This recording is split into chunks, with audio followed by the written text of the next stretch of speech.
Hello everyone. तो कैसे हैं आप सभी। तो हमने बायोलॉजी के अंतर्गत सेल पढ़ रहे थे और उसमें हमने जान लिया था सेल क्या है, सेल की खोज किसने की थी। उसके साथ ही हमने प्लाज्मा मेम्ब्रेन के बारे में भी पढ़ लिया था, साथ में न्यूक्लियस के बारे में पढ़ लिया था। फिर न्यूक्लियस इन्वेलप क्या होता है इसके बारे में भी पढ़ लिया था। और न्यूक्लियस के अंतर्गत हमने पढ़ा था क्रोमोजोम के बारे में, डीएनए के बारे में। ठीक है। साइटोप्लाज्म भी हमने पढ़ लिया है। ठीक। तो अब आगे देखते हैं। तो अब हम पढ़ेंगे प्रोक्रायोटिक और यूक्रायोटिक के बारे में। ठीक है। तो जैसे देखिए बैक्टीरिया जो है यूनिसेलुलर होता है, तो इसमें केंद्रक नहीं पाया जाता है, और केंद्रक नहीं पाया जाता है तो साथ में केंद्रक झिल्ली भी नहीं पाया जाएगा। और इसलिए जिसमें केंद्रक नहीं उपस्थित होता है, केंद्रक झिल्ली नहीं होते, उसको हम क्या बोलते हैं, प्रोक्रायोटिक जीव। ठीक है।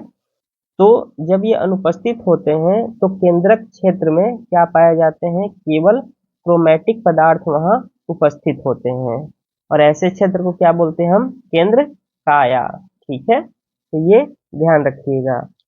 और जिन जीवों में केंद्रक उपस्थित होता है और केंद्रक झिल्ली पाए जाते हैं उसको हम क्या बोलते हैं, यूकैरियोटिक जीव। ठीक है। तो आइए नीचे हम उसके डिफरेंसेस को देखते हैं। तो यहाँ देखिए, ये है प्रोक्रायोटिक और ये है यूक्रायोटिक टाइप ऑफ सेल। तो ऑलवेज यूनिसेलुलर मतलब एक कोशिकीय जीव, और यूनिसेलुलर के साथ मल्टी सेलुलर मतलब एक कोशिकीय के साथ बहुकोशिकीय जीव होते हैं। इनका साइज क्या होता है, तो देखिए इनका जो डायमीटर होता है 0.2 माइक्रोमीटर से 2 माइक्रोमीटर तक। एक्चुअली कई जगह इसमें लिखा होता है 1 माइक्रोमीटर से 1 माइक्रोमीटर टू 10 माइक्रोमीटर। तो ये भी आप ध्यान रखिएगा। तो जो प्रोक्रायोटिक जीव होते हैं उसका डायमीटर 1 माइक्रोमीटर से 10 माइक्रोमीटर होता है, और यूक्रायोटिक का 10 माइक्रोमीटर से 100 माइक्रोमीटर तक होता है। ठीक है।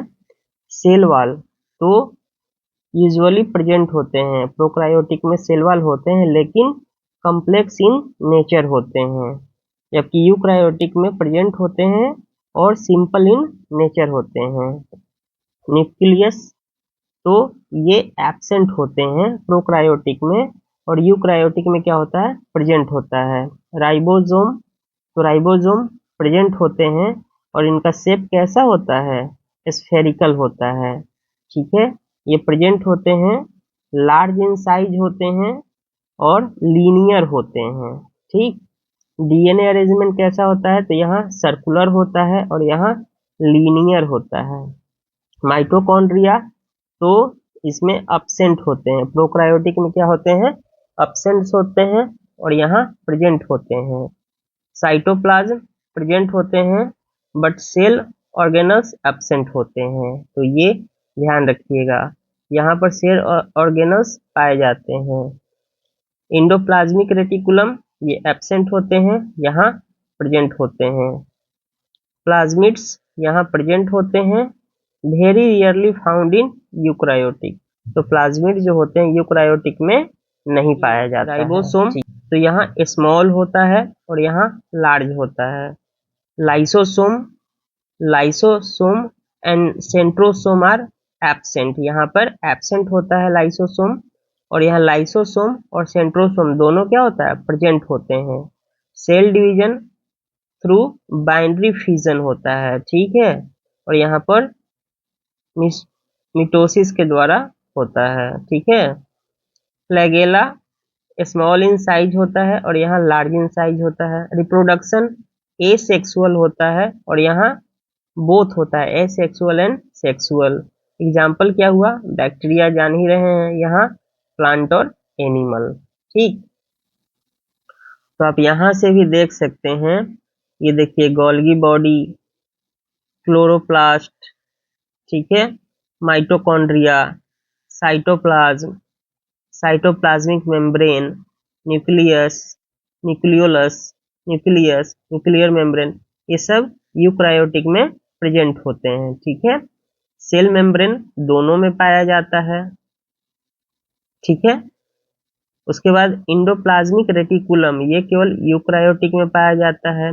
राइबोसोम ये दोनों में होता है लेकिन इसमें स्मॉल होता है, ठीक है। इसमें सेल वॉल प्रेजेंट होते हैं और न्यूक्लियाइड इसमें प्रेजेंट होते हैं। क्यों? क्योंकि न्यूक्लियस यहाँ नहीं होते हैं, ठीक। देखिए कोशिका भित्ति जिसको बोलते हैं सेल वॉल, ठीक है। ये पादप कोशिकाओं में प्लाज्मा झिल्ली के अतिरिक्त कोशिका भित्ति भी होता है, तो ये केवल किसमें पाया जाता है? प्लांट सेल में, ठीक। और ये मुख्यतः बने किससे होते हैं? तो सेलुलोज के बने होते हैं। और सेलुलोज क्या है? एक जटिल पदार्थ है जो पौधों को संरचनात्मक दृढ़ता प्रदान करता है। नेक्स्ट आइए, तो अब हम कोशिका अंगक सेल ऑर्गेनल्स के बारे में पढ़ते हैं। तो सबसे पहले हम इंडोप्लाज्मिक रेटिकुलम के बारे में पढ़ते हैं, ठीक है। तो ये बेसिकली क्या करता है? कोशिका को इंटरनल स्ट्रेंथ प्रदान करता है। क्यों करता है? क्योंकि ये इंडोस्केलेटन जैसा कार्य करता है, ठीक। और इसका संश्लेषण कहाँ पे होता है? तो न्यूक्लियर मेम्ब्रेन के पास होता है। और ईआर जो होता है इंडोप्लाज्मिक रेटिकुलम, ये दो प्रकार के होते हैं। एक को बोलते हैं स्मूथ इंडोप्लाज्मिक रेटिकुलम और एक को बोलते हैं रफ इंडोप्लाज्मिक रेटिकुलम, ठीक है। अभी दिखाता हूँ आप। तो ये देखिए, ये है आपको स्मूथ इंडोप्लाज्मिक रेटिकुलम और यहाँ देखिए ये है रफ इंडोप्लाज्मिक रेटिकुलम। तो रफ इंडोप्लाज्मिक रेटिकुलम जो यहाँ दिख रहा है आपको, इसके ऊपर छोटा छोटा बिंदु बिंदु दिख रहा होगा, इसको बोलते हैं राइबोसोम। तो रफ इंडोप्लाज्मिक रेटिकुलम पर क्या होता है? राइबोसोम लगे होते हैं। और राइबोसोम का काम क्या होता है? ये प्रोटीन सिंथेसिस करता है, प्रोटीन संश्लेषण का काम करता है। और इसी कारण यह न्यूक्लियर मेम्ब्रेन के समीप होता है। और स्मूथ इंडोप्लाज्मिक रेटिकुलम क्या करता है? ये वसा अथवा लिपिड अणुओं के बनाने में सहायता करता है। तो rough endoplasmic reticulum protein synthesis करता है और स्मूथ इंडोप्लाज्मिक रेटिकुलम वसा या लिपिड का निर्माण करता है। इस कारण से यह प्लाज्मा मेम्ब्रेन के समीप होता है।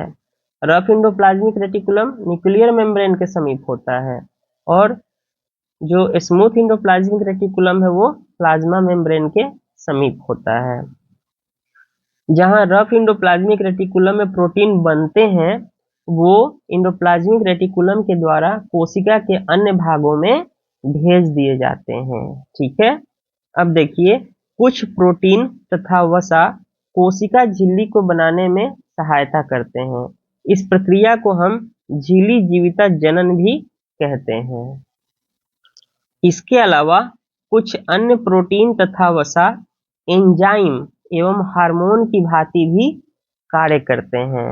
तो ध्यान रखिएगा, कुछ जो प्रोटीन है और कुछ जो वसा है वो एंजाइम की तरह ही बिहेव करते हैं और हार्मोन्स की तरह भी बिहेव करते हैं।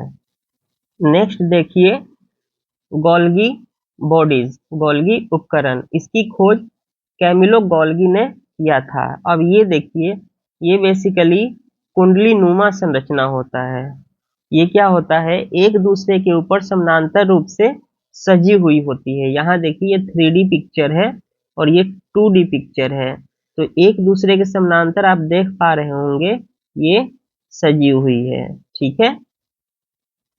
और जिसे कुंडिका कहते हैं, ठीक। अब इसका काम देख लेते हैं कि क्या है। तो ये बेसिकली करते क्या है कि जो इंडोप्लाज्मिक रेटिकुलम होते हैं, वो जिन पदार्थों का संश्लेषण करते हैं गोल्गी बॉडी में, वो पदार्थ क्या किए जाते हैं? पैक कर दिए जाते हैं। और ये क्या करता है गोल्गी बॉडी? उन्हें या तो सेल के बाहर कर देता है अथवा सेल के अंदर ही विभिन्न क्षेत्रों में भेज देता है। तो गोल्गी बॉडी का काम क्या है? जो ईआर ने पदार्थ को संश्लेषित किया, सिंथेसिस किया, उसको ये पैक कर देता है और फिर सेल के बाहर या अंदर भेज देता है। इसके अलावा क्या करता है कि गोल्गी बॉडी के द्वारा लाइसोसोम का भी निर्माण होता है, तो ये याद रखना है। अब देखिए लाइसोसोम, तो लाइसोसोम क्या है? लाइसोसोम में एक एंजाइम होता है जिसको बोलते हैं हाइड्रोलाइसेसिस एंजाइम। ठीक, यह क्या करता है? जटिल पदार्थों को सरल पदार्थों में तोड़ देता है। और इस एंजाइम का निर्माण कौन करता है? रफ इंडोप्लाज्मिक रेटिकुलम करता है। ठीक, ये लाइसोसोम काम क्या करता है? ये अपशिष्ट निपटाने का तंत्र है। ये बाहरी पदार्थ एवं कोशिका अंगकों के टूटे फूटे भागों को डाइजेस्ट करके कोशिका को साफ कर देता है। ठीक है, और जब कभी भी तो जब कोशिका इसके कारण क्षतिग्रस्त या मृत हो जाती है तो लाइसोसोम फट जाता है। ठीक है, तो मेटाबॉलिज्म में अगर व्यवधान आ गया तो इससे कोशिका क्या होती है? क्षतिग्रस्त हो जाती है और इससे लाइसोसोम फट जाता है। इसीलिए इसको हम आत्महत्या की थैली कहते हैं। नेक्स्ट देखिए माइटोकॉन्ड्रिया। ठीक है, तो ये दोहरी झिल्ली से बनी हुई संरचना है। तो देखिए ये है इनर मेम्ब्रेन और ये है आउटर मेम्ब्रेन, तो दोहरी झिल्ली हो गई। माइटोकॉन्ड्रिया को पावर हाउस बोलते हैं। ठीक है, सेल का पावर हाउस कौन है? माइटोकॉन्ड्रिया। इसके अलावा माइटोकॉन्ड्रिया में डीएनए भी पाया जाता है। ठीक है, अभी नीचे देखिए, तो देखिए माइटोकॉन्ड्रिया में दोहरी झिल्ली हुआ। अब बाहरी झिल्ली कैसा होता है? छिद्रित होते हैं, पोरस होता है। और अंदर की जो झिल्ली होती है इनर मेम्ब्रेन, वो अधिक वलित होता है, मतलब फोल्डेड होते हैं।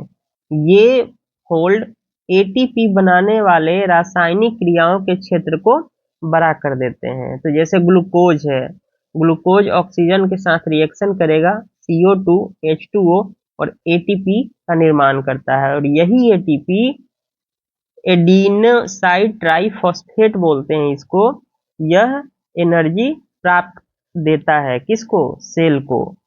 तो जीवन के लिए आवश्यक विभिन्न रासायनिक क्रियाओं को करने के लिए माइटोकॉन्ड्रिया एटीपी के रूप में ऊर्जा प्रदान करता है। ठीक है, तो ये ध्यान रखना है।